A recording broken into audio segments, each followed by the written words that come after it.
Dans le fief rebelle de Benghazi, toutes les écoles sont fermées depuis le début de la révolution.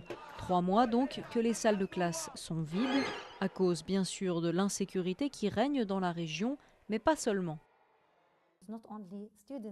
Ce ne sont pas seulement les étudiants qui ne viennent pas. J'ai aussi des problèmes avec les professeurs qui ne viennent pas, ceux qui sont au front, ceux qui ont quitté le pays. J'ai des problèmes avec ceux qui profitent de la situation en touchant leur salaire, mais sans vouloir travailler.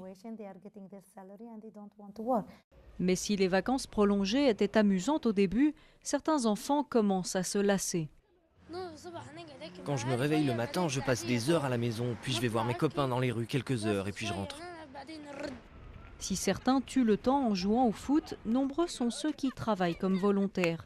Ils servent des repas gratuits aux soldats rebelles et aux familles de réfugiés ou bien nettoient les rues de Benghazi.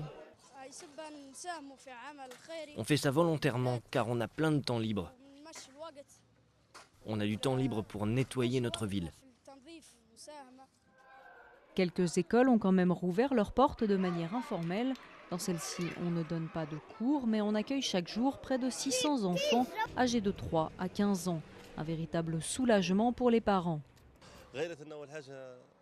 Depuis que je les amène ici, les enfants reprennent un rythme normal. Ils se couchent tôt et ils pensent à nouveau à dessiner, à lire.